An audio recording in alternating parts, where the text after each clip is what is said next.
నా ఛానల్కి సబ్స్క్రైబ్ అవ్వడానికి సబ్స్క్రైబ్ బటన్ నొక్కండి మరియు బెల్ ఐకాన్ని ట్యాప్ చేయండి నా ఇక ముందు వచ్చే వీడియోల కోసం. క్యాష్లెస్ ట్రాన్సాక్షన్స్ డిమానిటైజేషన్ జరిగినప్పటి నుండి మన సెంట్రల్ గవర్నమెంట్ క్యాష్లెస్ ట్రాన్సాక్షన్స్ని ఎంతగానో ప్రోత్సహిస్తుంది. అందులో భాగంగానే భీమ్ అనే ఒక సరికొత్త యూపీఐ యాప్ని కూడా రిలీజ్ చేయడం జరిగింది. ఈ యూపీఐ యాప్ ద్వారా మీరు అనేక రకాల బిల్ పేమెంట్స్, రీఛార్జెస్ మరియు అకౌంట్ టు అకౌంట్ ట్రాన్స్ఫర్ సులువుగా క్షణాల్లో చేసేయచ్చు. భీమ్ యాప్ కంటే ముందు అనేక రకాల ప్రైవేట్ బ్యాంక్స్ తమ యూపీఐ యాప్స్ని రిలీజ్ చేయడం జరిగింది.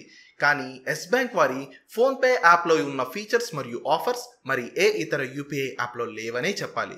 ఈ వీడియోలో కూడా ఫోన్పే వారి కొన్ని ఆఫర్స్ మరియు ఫీచర్స్ గురించి నేను చెప్పడం జరిగింది. కానీ అన్నిటికన్నా ముందు ఫోన్పే యాప్ని మీ ఫోన్లో ఎలా రిజిస్టర్ చేసుకోవాలో చూద్దాం. మరి స్వాగతం, నేను మీ మనోజ్.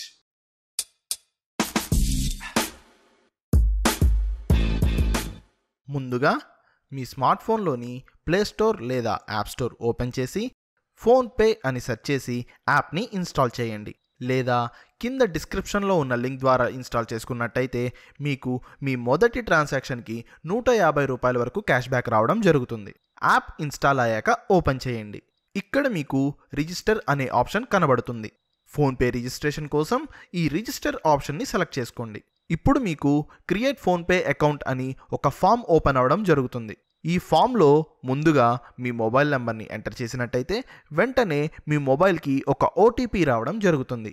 ఇదే సమయానికి ఫామ్లో ఎంటర్ ఓటీపీ అనే ఒక ఫీల్డ్ కూడా డిస్ప్లే అవ్వడం జరుగుతుంది. మీకు వచ్చిన ఓటీపీని ఈ ఫీల్డ్లో ఎంటర్ చేసిన వెంటనే మీ మొబైల్ నెంబర్ వెరిఫికేషన్ పూర్తవుతుంది. ఇప్పుడు మిగతా ఫీల్డ్స్ని కూడా ఫిల్ చేసి లాగిన్ పిన్ కూడా సెట్ చేసుకొని కంటిన్యూ అనే బటన్ మీద ట్యాప్ చేసినట్టయితే సక్సెస్ఫుల్గా ఫోన్పే యూపీఐ యాప్ యొక్క రిజిస్ట్రేషన్ పూర్తవుతుంది. ఇప్పుడు ఫోన్పే యాప్కి మీ బ్యాంక్ అకౌంట్ని ఎలా లింక్ చేయాలో చూద్దాం. యాప్ రిజిస్ట్రేషన్ పూర్తయిన తర్వాత మెయిన్ మెనూలో కనిపిస్తున్న బ్యాంక్స్ అనే ఆప్షన్ని సెలెక్ట్ చేసుకోండి.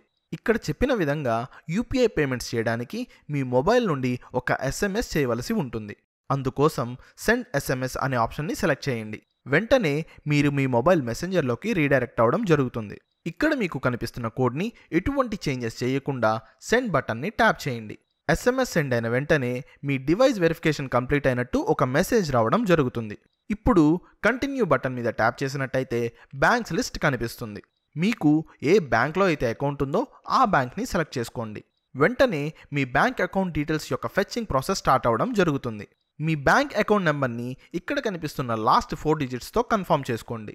ఇప్పుడు మనం యూపీఐ పిన్ని సెట్ చేసుకుందాం. ఏటీఎం కార్డ్కి ఏటీఎం పిన్ ఎలాగో ఇక్కడ ఈ యూపీఐ పిన్ అలాంటిది. దీనిని సెట్ చేసుకోవడానికి ఇక్కడ కనిపిస్తున్న సెట్ యూపీఐ పిన్ మీద ట్యాప్ చేయండి.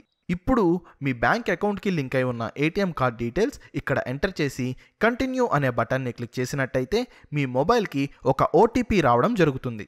ఈ ఓటీపీని ఇక్కడ ఎంటర్ చేసి తరువాతి కాలంలో మీకు నచ్చిన యూపీఐ పిన్ని ఎంటర్ చేయండి.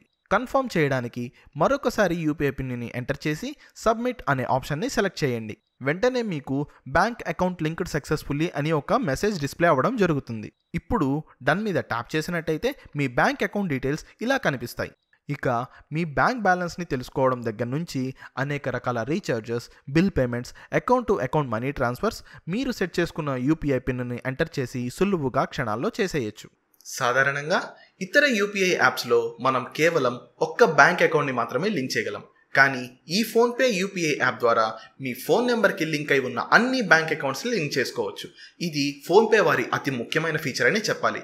మరి ఈ వీడియో కనుక మీకు నచ్చినట్టయితే లైక్ చేయండి, మీ ఫ్రెండ్స్తో షేర్ చేయండి. మరిన్ని వీడియోల కోసం నా ఈ ఛానల్ని సబ్స్క్రైబ్ చేయండి. నేను మీ మనోజ్. నమస్కారం.